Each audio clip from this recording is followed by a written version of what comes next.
My talk is going to be basically in two parts today. First, we're going to talk about the skeleton, and then the last part, we're going to talk about some glands that you may have never heard of before called the adrenal glands, but something that you may have heard of, which is called dexamethasone.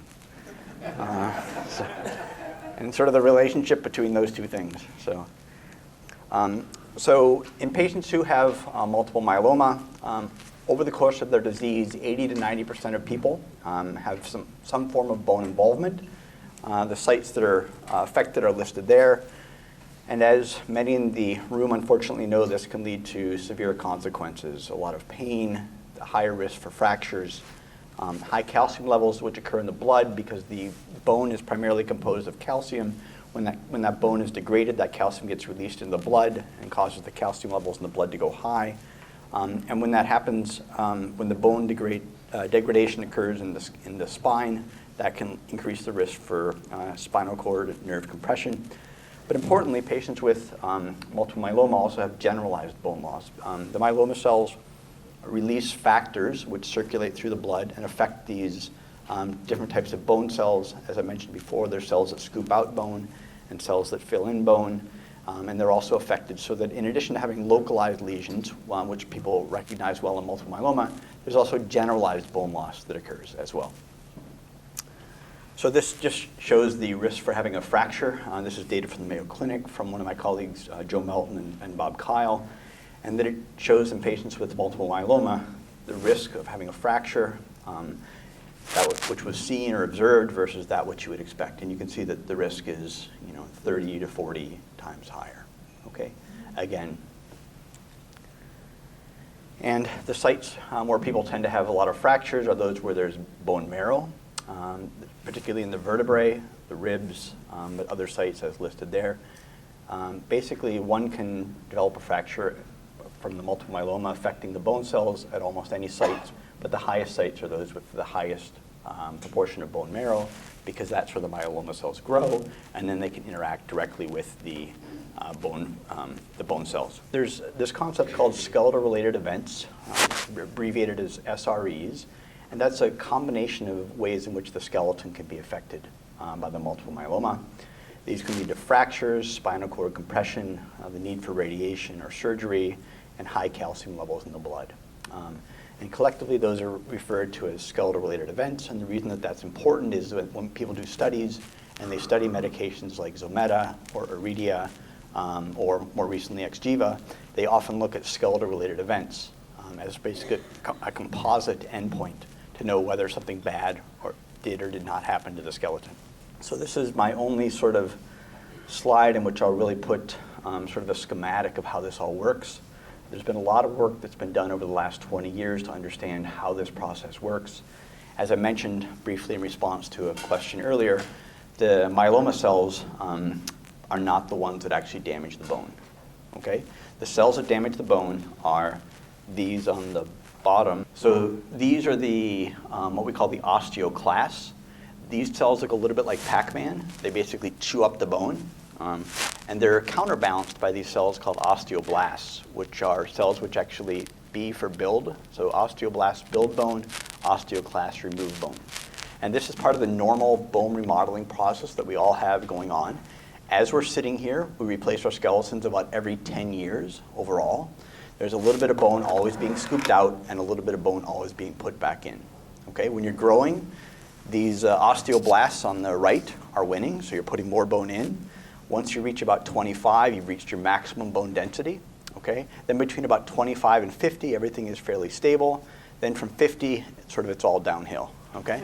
The osteoclasts start being a little bit more aggressive. The osteoblasts also try to ramp up their activity, but they just can't do it quite as well. And as a result, we have sort of this slow, inexorable bone loss that occurs over time. It's a little faster initially in women because of the menopause, but then it basically equals out, and both men and women lose bone at the same rate, basically, of about 1% per year from about age 60 onwards or so, okay?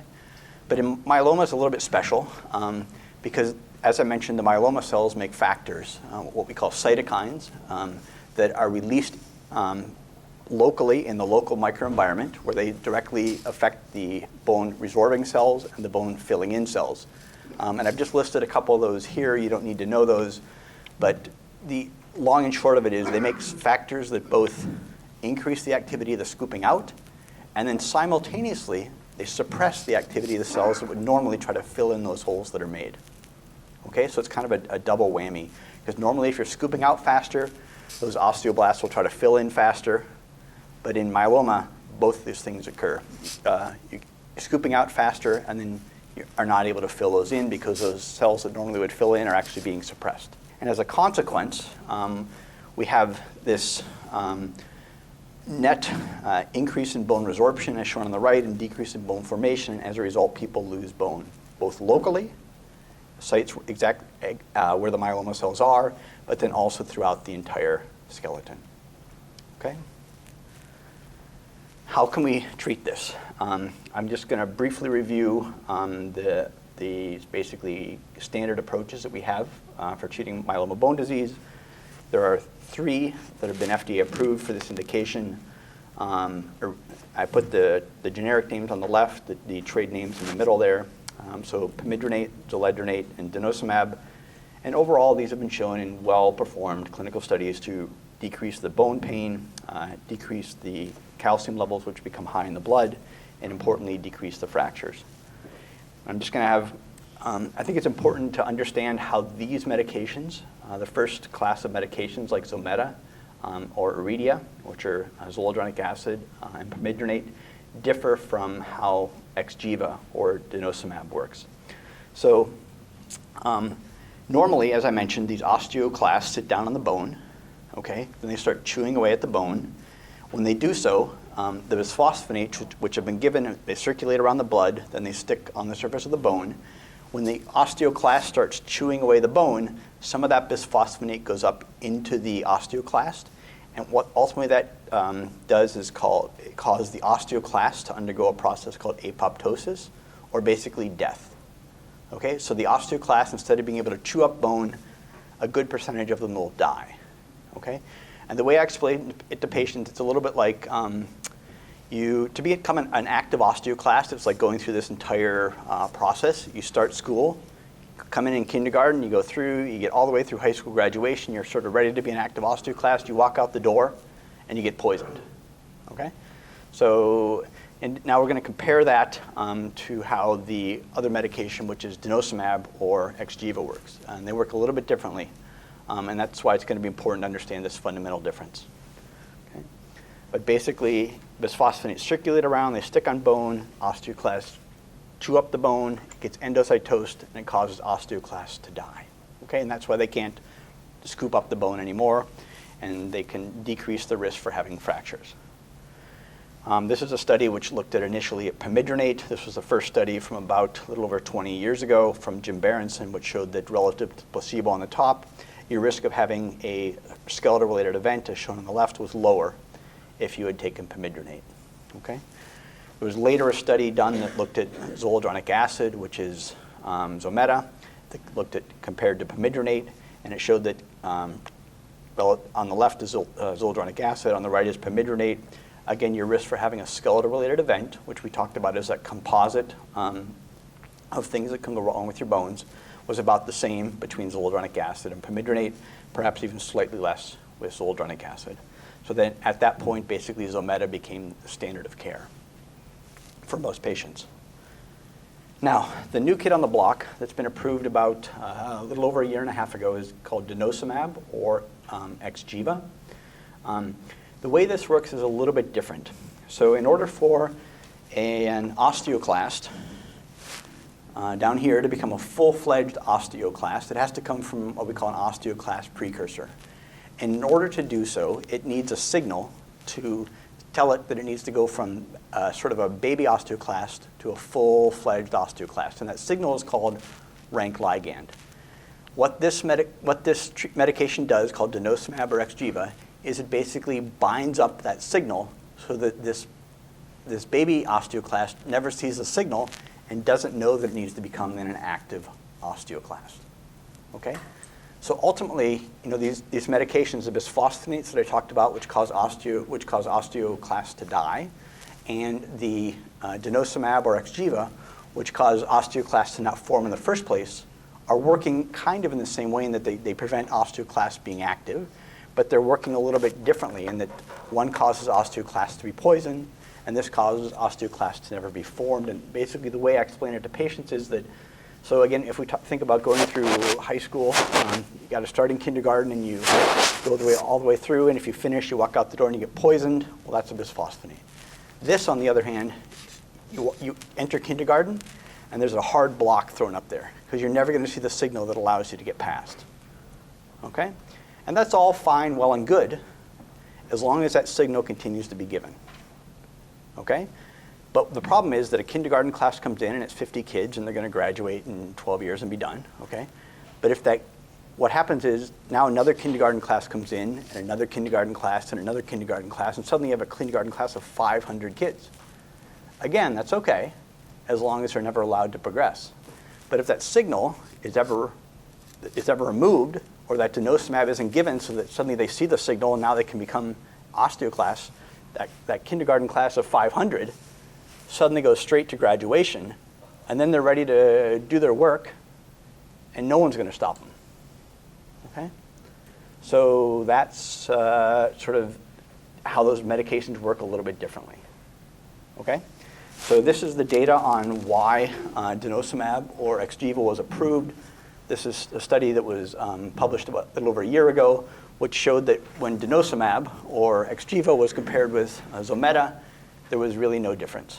Okay, so it was approved on the basis of what we call non-inferiority. It wasn't inferior, it wasn't better, it wasn't worse. It was just basically the same. But because of that, many patients have been transitioned from Zometa or started on denosumab, and so those are sort of issues that we have to think about. So I'm going to extrapolate a little bit here, because we've been using denosumab in the osteoporosis world for quite a while, probably for about 7 or 8 years. And this is what happens with denosumab if you ever discontinue denosumab. So this is, on the left is lumbar spine, how much bone density you have. On the middle is your hip, and the right, which we don't have to think about that much, is basically your wrist. But this shows that if you treat someone with this medication, denosumab, your bone density will go up.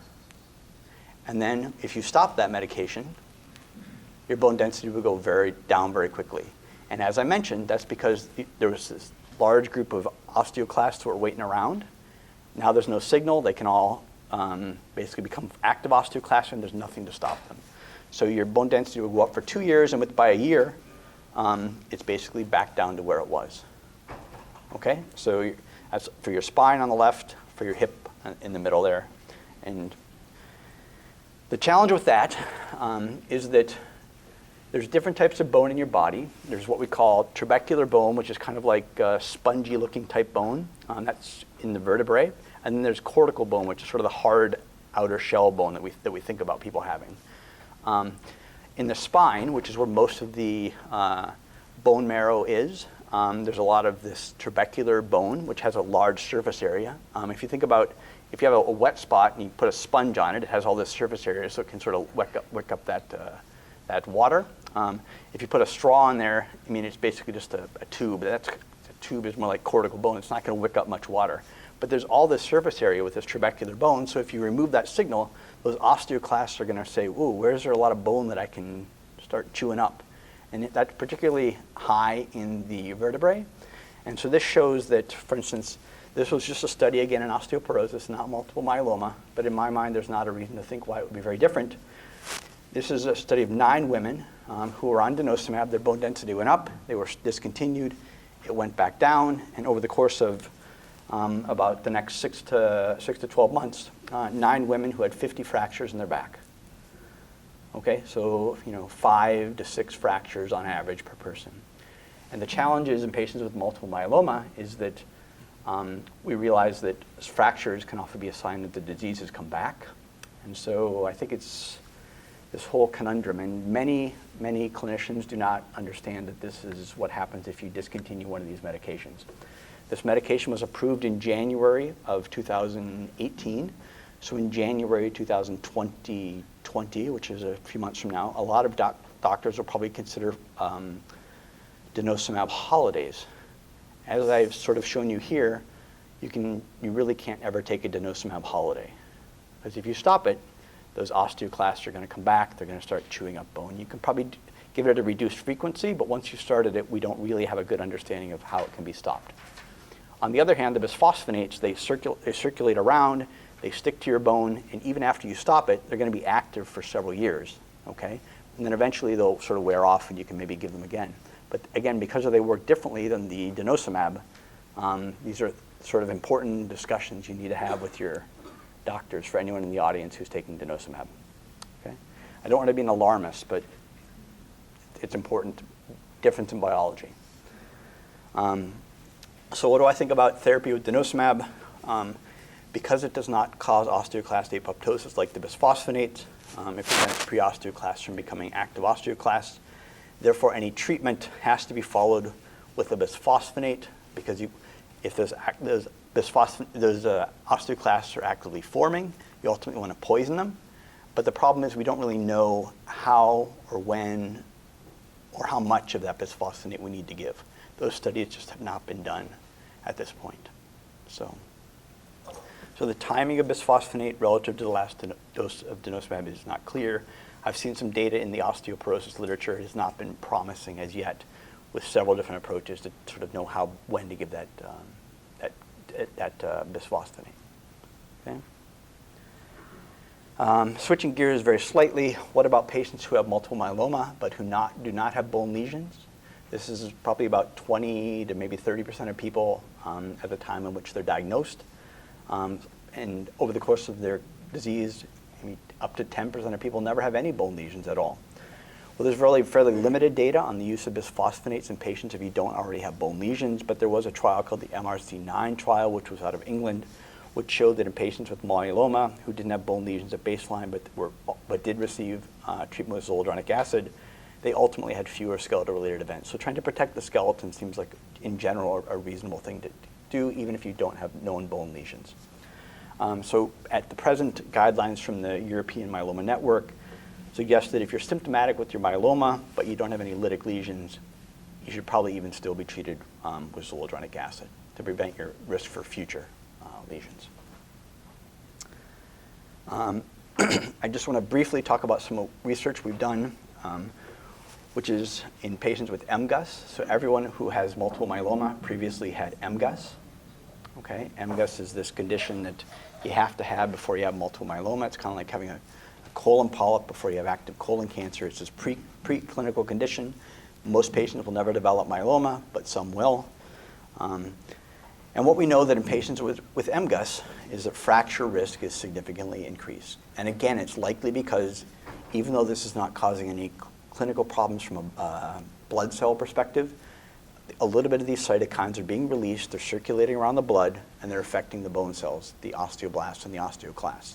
So even though it wouldn't be a condition where people receive chemotherapy with MGUS, their osteoclasts are probably scooping out bone a little bit faster, and their osteoblasts are not filling that in quite as quickly, just because of these cytokines that are being released.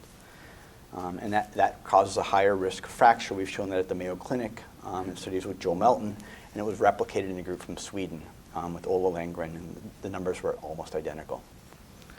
So what we have shown using some specialized imaging techniques that we have available at Mayo is that patients with MGUS, and that's the second column there, have significantly reduced amount of what we call volumetric bone density, which is the sort of a true three-dimensional evaluation of bone. They have reduced, trabecular is that sort of spongy bone in the middle. They have reduced trabecular bone density, and they have reduced cortical, that outer thicker shell. So they're decreased by about 10% of this trabecular bone density and at least 5% of this cortical bone density. So they just have less bone. Their cortical bone, that thick outer layer, is also thinner by about 10%, and the trabeculae, that thin inner bone, is also thinner as well. And as a result, they just have less bone. Okay, so most patients with MGUS and multiple myeloma are older. They're the same group that overlaps with sort of the osteoporosis that occurs naturally with aging that I talked about, bone loss over time. And so you're sort of losing bone naturally because of osteoporosis, and now you sort of add on this extra insult and you accelerate the rate at which you lose bone, and that probably explains some of this increased risk in fractures that we see. We also showed that using the specialized imaging that patients also have with MGUS also have these higher risks for what we call cortical porosity. So this is the cortical bone on the outside, and inside is the trabecular bone. But this cortical bone even tends to get holes in it. And you can imagine if you're going to fall on this, and your cortical bone is thinner, it also has some holes, the trabecular bone is thinner, and there's less of it, and ultimately your bone is not going to be as strong to resist a fall. Okay? The average person with MGUS has it for about 15 years or so before it's diagnosed. And everyone who has multiple myeloma had MGUS first. So this has likely been going on for many, many years for people's skeletons. So when my colleague Bob Kyle, about 50 years ago, described this as MGUS, he considered it a condition of undetermined significance. Okay? That reflected they didn't really know who was going to progress from MGUS to multiple myeloma. But I think it's really important, if any of you have friends with MGUS, I realize most of the people in this room are no longer have MGUS, they've progressed to multiple myeloma, but in patients with MGUS, recognize that it should be considered, in my opinion, a condition of skeletal significance, because I think there's a substantially higher risk for having a fracture. Okay, and this is just a piece that I wrote on that a few years ago. Okay, and then as an endocrinologist, we deal with hormones. There are many different types of hormones. And I'm going to talk about dexamethasone or prednisone, which are types of hormones that are similar to a hormone that's made naturally in our body. So that sort of ends the skeletal section. And I'm just going to talk for the next several slides about, and this will be the last part of my talk, about dexamethasone and prednisone and how they work a little bit, but sort of more probably how they're affecting your normal physiology. So these glands that sit above your kidneys are called your adrenal glands. Kind of sad, in fact, because adrenal, or ad, basically means next to. So they're next to your renal glands. So that's why they're called adrenals. They don't even really get their own name. It's like, but they're these small glands, which are very small, which are small. They're about 1 to 2 inches, and they only weigh up to about 6 grams or so, and they sit right on top of your kidneys. And what they're responsible for is making a series of hormones that are responsible for fight or flight. That's called epinephrine or adrenaline. They also make some hormones that are responsible for maintaining your salt balance. And then also some hormones which is called cortisol, which is basically for, again, partly sort of response to stress, basically. And what happens is if those glands don't work as well, either because the glands themselves fail, and we call that primary adrenal insufficiency, or if you're receiving a medication like dexamethasone or like prednisone, which means that those glands say, oh boy, I usually make cortisol, which is this stress hormone, but now I'm receiving, there's enough circulating around that's very similar to cortisol in the blood, so I don't have to be active.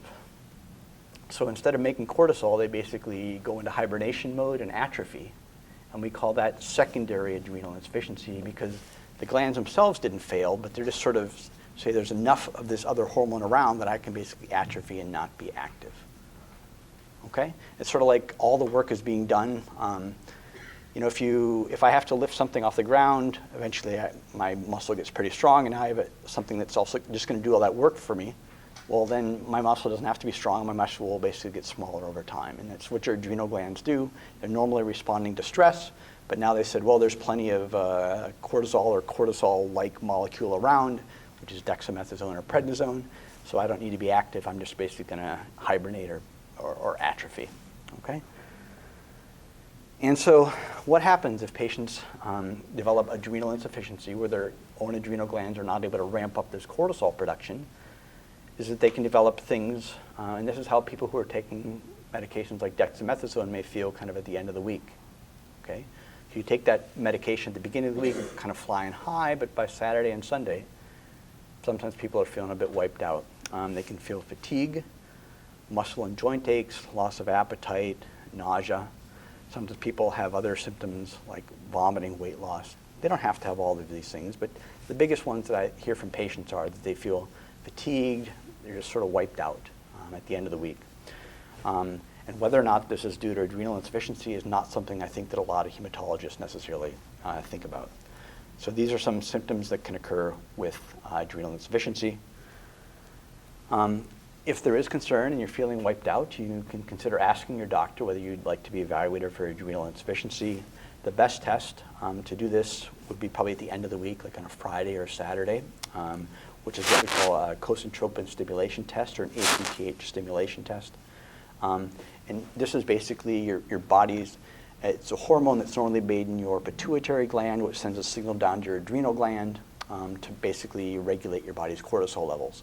But if your gland has atrophied, your adrenal gland is atrophied, and we give you this hormone through a shot, then your adrenal gland won't be able to respond appropriately. Okay? And so your body will say, well, we gave you the signal, but you didn't respond at all, and that's because the gland itself has atrophied. Okay, that suggests you're not able to sort of respond normally because your gland has seen enough dexamethasone or prednisone that it can't respond. And that might be one of the reasons why people are not feeling so well at the end of the week. How do we treat patients with adrenal insufficiency? Well, we give them glucocorticoids. Typically, in our practice, we would use a medication called hydrocortisone, which is very similar to what your own body makes. Typically, we give 15 milligrams in the morning and 5 milligrams in the afternoon, and then see how patients are doing. This just shows on the upper left is cortisol. That's what your body would normally make. The other ones that are basically have a red box around them are prednisone or dexamethasone that are used commonly in the clinic in patients with multiple myeloma. And these medications, prednisone and dexamethasone, really act the same way as your cortisol does. You're just given a much higher level so that the glands atrophy. So this is my last slide. Typically, on the bottom there it says for normal physiologic replacement. So if I were to take someone in this room, take them to surgery, take out their adrenal glands so they couldn't make any cortisol on their own, okay? And then I had to give them back a synthetic steroid. Normally they'd require about 0.75 milligrams of dexamethasone. That's sort of about what my body would make on a normal basis. Okay, so if your doctor is giving you more than 0.75 milligrams, more than a milligram of dexamethasone a day, that suggests that you're getting more than your body would normally make. And so at that point, your body might start to basically, those glands might start to atrophy. So if patients are getting 10 milligrams of dexamethasone or 20 or 40, that's going to be plenty for your body to think that those adrenal glands don't need to make any cortisol by themselves. Okay? So, and this just shows the relative potencies. I've arbitrarily set hydrocortisone to 1 here. Dexamethasone is sort of 17 to 20. So, so if you require three quarters of a milligram a day of dexamethasone, because if you don't have your own adrenal glands, you'd need 3/4 of a milligram a day to sort of be on like a normal person. But if you have, for instance, 40 of dexamethasone, 40 divided by 0.75 is about 50. So your body is being given about 50 times the normal amount of cortisol equivalents than it would normally be. And as a result, those glands are very likely to atrophy. And if you're having symptoms then concerning for things like this, fatigue, muscle and joint aches, loss of appetite, or nausea, especially late in the week after you've gotten your dexamethasone early in the week, this could be something to consider. Okay? And with that, that's the last of my slides. And I appreciate your time and listening. Hopefully provided some information.